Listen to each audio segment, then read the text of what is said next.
Right now, seeing a bald eagle isn't exactly that. It's not that uncommon across our state, but there's a spot where it's more likely to take place to see our national bird.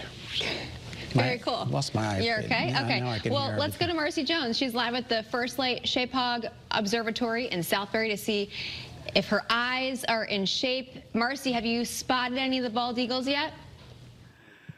Yes, as my photographer Hunter, my fabulous photojournalist who's with me, said, we are eagle-eyed this morning. We had to get at least one bird pun in there.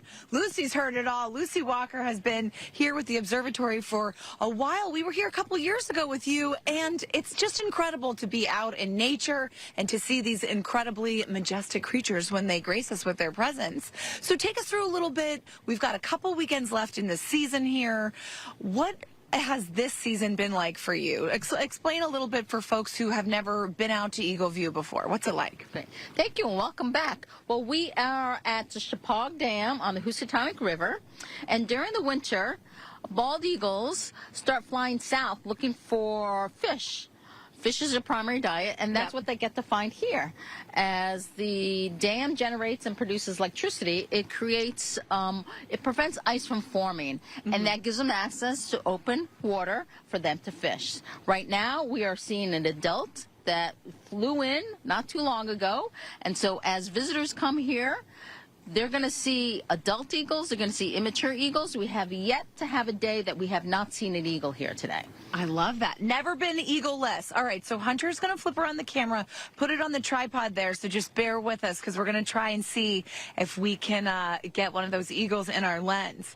So you mentioned, because I think, you know, if you're not super familiar with the bird watching way of life, you might think, you know, what comes first, the eagle or the egg? Are they attracted to this spot or this spot attracts them? And you kind of cleared that up by saying, you know, this is where the water is still moving. They can get their food and everything. So, you know, X amount of years ago, you guys are celebrating your 39th season here. Did somebody say, hey, there's a lot of bald eagles flying around here. We might want to set up an observatory?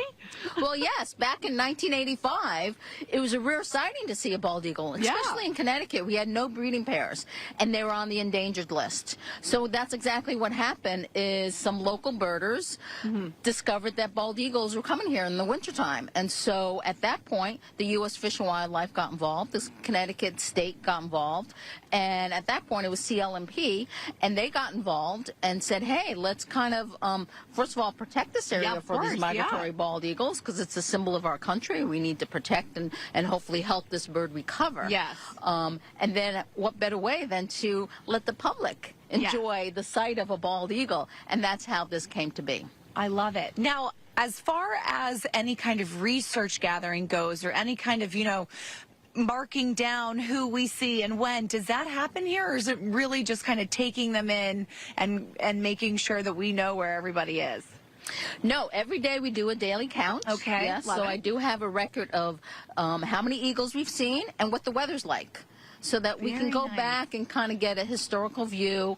I do then send that off to the Connecticut DEP for their information. Love it. We are also involved every year in the National Bald Eagle Count that happens in the beginning of January, where all volunteers throughout the state go to a specific spot and they count bald eagles for that day. Which states have the highest count?